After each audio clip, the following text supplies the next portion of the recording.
menyenangkan kalau dilakukan dengan tepat.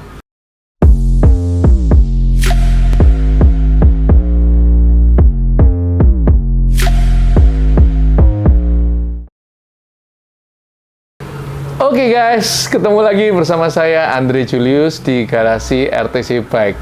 Kali ini kita kedatangan wajah baru. Siapa dia? Langsung saja kita kenalin. Siapa namanya kok? Samuel. Uncle Sam. Uncle Sam. Di Instagramnya di DWZN08 ya? Iya. DWZN08 apalah nggak jelas. Jadi kali ini kita tidak bahas tentang sepeda, tapi bahas tentang dunia perlarian atau running world. Dimana di situ sebentar, minum dulu ya guys, haus. Tos dulu kok, minum dulu. Oke. Langsung saja kita akan bertanya-tanya tentang profilnya Ko Sam dulu sebelum kita mulai. Ini menjadi salah satu momen pembuka garasi RTC Bike untuk mereview tentang dunia lari. Jadi kita bicara tentang dasar-dasar lari itu apa saja sih kok yang kita perlukan. Tapi sebelumnya kita kenal dulu. Ko Sam ini dari mana kok asalnya kok? Saya asli Jakarta. Asli Jakarta. Nak Betawi ya? Betawi, nggak terlalu sih. Nggak terlalu ya. Jadi Koko ini berapa lama nih kok lari kok? Aku lari itu intensnya 2016. Dan karena aslinya itu 2014. 2014. Tapi masih bolong-bolong. Jadi 2014 itu nge-gym tapi lari di treadmill. Oke. Tapi nggak rutin lah. Nggak rutin ya? Rutin, kadang lari itu rutin. Setahun 2015 itu mulai lari di jalan. Mulai jalan. Biasanya lari dari kenyataan maksudnya? Ya. Lah kan lari di jalan. Lah emang biasanya lari di mana? Treadmill? Treadmill. Oh, treadmill aja ya? Treadmill. Oh iya, jadi bangsa hamster ya mas? Jadi coba untuk mencoba lari di jalan, apa sih rasanya gitu. Beda nggak sama di treadmill? Ternyata memang beda. Oke. Jadi singkat cerita Koko ini lari, berarti kalau dari 2016 sempat vakum berapa lama kok tentang dunia lari gimana? Oke, jadi Koko berarti kalau dihitung-hitung total dari 2016 sampai sekarang 9 tahun ya Ko ya? Jalan 9 tahun. Dan memang kenapa kok saya mengundang Ko Sam ini datang ke RTC, karena saya anggap bahwa dia salah satu senior saya dalam dunia lari selain Mas Guskoro. Nah, di dalam dunia lari ini Ko Sam banyak orangnya disiplin banget. Nih, disiplin banget dalam masalah penjadwalan lari, penjadwalan latihannya, dan itu membuat saya tertarik kenapa kok mau lari gitu loh. Jadi pertanyaannya, kenapa kok lari? Ya itu, dulu itu kan main basket kan, sempat vakum lama dari zaman kuliah, habis itu harus nyari olahraga, bingung, tak gym kan, gym, dan treadmill, yaudah lari yang penting. Lama-lama bosen, nyari tantangan baru, akhirnya ya udah coba lagi di jalan. Nah, cuman karena orangnya kan penasaran kan, pengen tahu kan, coba. Rasanya apa sih lagi di jalan tuh? Lari di sekitar komplek itu kan sekitar 5 kilo lah, 4 sampai 6 kilo. Jadi tiap hari kayak gitu, 4-6 kilo coba lari, dicobain kok ternyata kalau link footnya depan sama tengah ternyata beda rasanya. Tapi itu belum tahu, belum ngerti kok ternyata lebih cepat ini, ternyata lebih cepat itu gitu. Kan masih meraba-raba lah, di 2004 sampai 2016 itu masih raba-raba. Jadi apa namanya, Koko masih mati baterainya, maaf. Jadi Koko masih istilahnya nyambung dari treadmill ke jalan, kemudian Koko coba di jalan dan ternyata lebih nyaman di jalan ya Ko ya? Kalau dibilang nyaman treadmill. Jadi nyaman treadmill karena kan lebih low impact karena karet kan. Dan kamu di jalan itu aspal. Jadi nah, itu asal muasalnya cedera itu dimulai. Jadi lari itu menyenangkan kalau dilakukan dengan tepat. Kalau kita punya knowledge-nya. Nah, waktu itu sama seperti mungkin teman-teman sekarang, yo lari-lari aja. Ya nggak salah sih memang. Waktu itu pikiran saya juga sama, yo lari-lari aja, ya kan. Cuma ternyata salah. Ada tekniknya, ada harus ini itunya, dan itu yang membuat saya akhirnya bukannya kapok, malah semakin tertarik gitu loh, malah semakin mendalami. Wah, ternyata lari itu harus gini, harus gitu. Akhirnya saya terus mendalami. sampai 2016 itu mulai menemukan banyak pencerahan. Jadi berawal dari otodidak, cari tahu, kemudian sampai mengerti teknik-teknik lari ya, Ko ya. Paling pertama nih, Ko, yang harus diperhatikan kalau kita mau lari itu apa aja sih? Pertama itu pemanasan cukup. Terus kita harus menguasai teknik dasar. Nah, teknik dasar itu apa?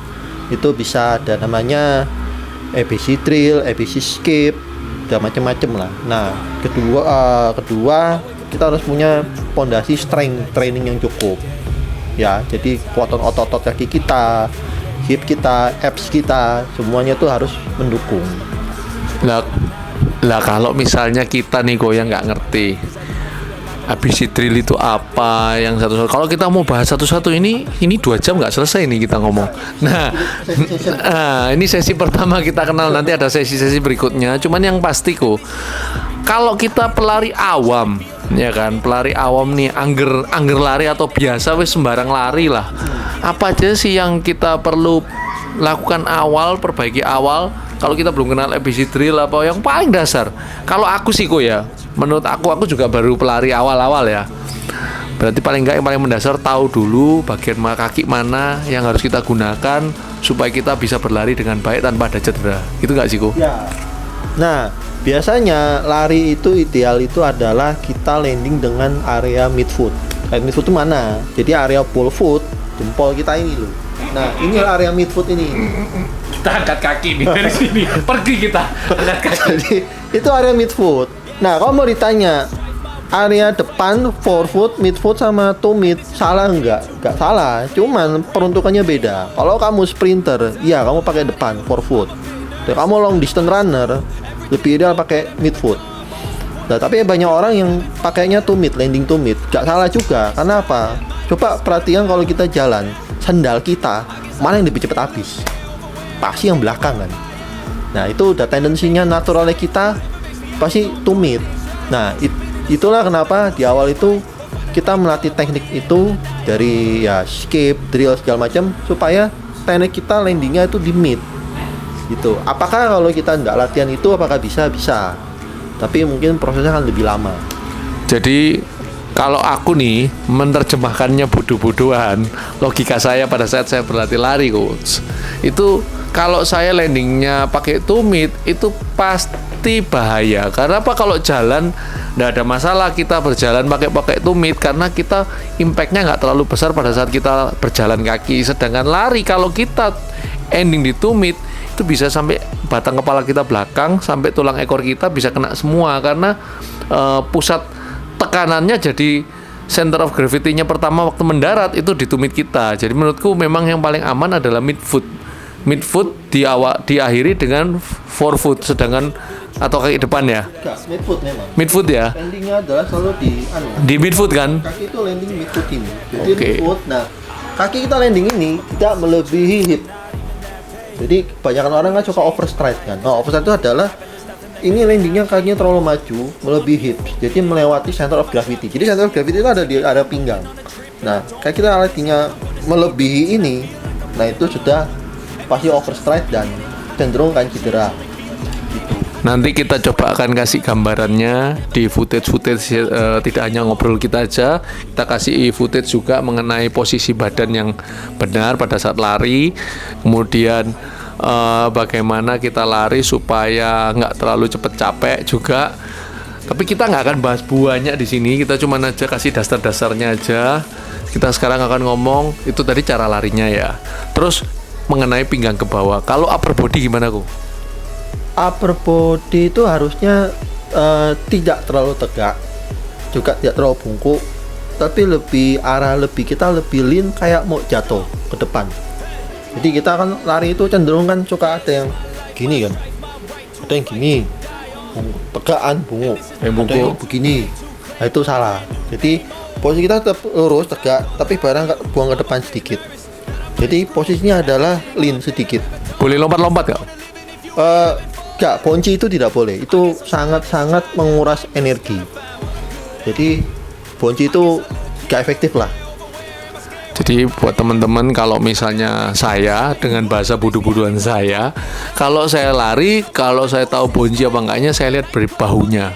Kalau bahunya naik-naik, itu ibaratnya kayak mencolot-mencolot atau lompat-lompat, itu pasti lebih boros di heart rate, lebih boros di dengkul kita juga karena impactnya lebih besar, ya nggak sih Coach?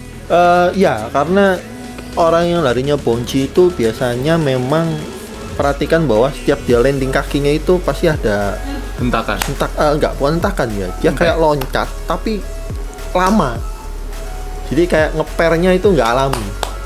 Nah, harusnya alami. Jadi begitu kita landing, langsung lepas. Jadi enggak, ya, wih, jadi kayak Mungkin shockbreakernya mati, Dok. Bukan sih. Nggak ngerti saya juga kenapa. Tapi memang tidak disarankan bonci. Boncinya harus dari, memang kalau sepatunya bonci ya udahlah ya. Tapi kalau bonci dibuat-buat kayak mau mantul-mantul sendiri tuh capek sebenarnya. Oke, jadi itu tadi dasar dari body form kita ketika kita lari ya, Coach. Oh ya, plus satu lagi, tangan. Posisi tangan itu adalah, ini misalnya tangan ya, relax. Nah, ini harus sudutnya 90 derajat. Jadi ayunannya begini. Nah, ayunannya gini lari. Nah, semakin kita cepat ngayun, ini akan menentukan speed kita, pace kita akan semakin bertambah cepat. Balance dengan kaki ya. Ya, jadi harus seirama, badan, tangan, ayunan kaki itu semua seirama, sama nafas. Nah, itu akan membuat lari itu lebih efisien, HR kita akan lebih jauh teratur. Nah, cuman sikunya harus gini. Nah, pernah orang lihat lari gini doang? Banyak. Gini. Jadi bukan pundaknya yang bergoyang, Jadi ini yang tapi maju mundur. lengannya ya. Ya, lengannya harus maju mundur, swing. Ini ada untuk balance. Nah, jadi pas kita isiran atau lagi pelan, ya coba aja latihan pelan, ayun gini. Nah, sorry, ngomong teknik dasar yang awal, kita back tadi awal. Nah, teman-teman bisa melakukan hal paling dasar di rumah adalah teman ayun gini aja. Diam di tempat, teman-teman ayun gini. Nah, ini 10 detik, 15 detik nggak apa-apa, ayun gitu. Nah, ini untuk melatih teman-teman bisa seimbang, balance nanti pas lari gitu. Jadi tangannya harus siku. Nah, ini tangannya itu tidak melebihi crossing bahu terlalu jauh. Jadi lari nggak gini. Jadi kalau dari samping gimana, Coach? Jadi kalau dari depan ini, kita ngomong dari depan, posisinya begini. Nah, jadi areanya masih kebuka, nggak di crossing. Oke, nggak boleh crossing ya? Nggak boleh. Jadi ayunnya tetap begini. Nah, kalau dari samping nggak begini. Nah, jadi nggak sampai segini. Wah, nanti ketonjok dong Oh gitu. iya, karena ada yang suka tinggi-tinggi kan, nggak sampai segini lah cukup ideal. Nah, tangannya dikepel gini, kayak megang keripik, keripik, ayun gini, relax, tangannya relax, gitu. Itu teknik dasarnya mungkin teman-teman bisa coba di rumah, simple. Latihan teman-teman gini aja, 3 kali aja, 15 detik gitu latihan gini. Itu lumayan membantu teman-teman untuk balance pas lari, di ayun tangannya.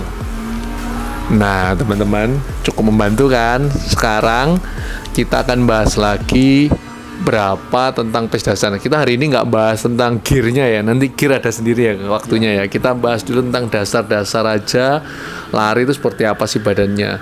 Terus yang berikutnya lagi, pengaturan langkah, apakah ada cara langkah pengaturannya?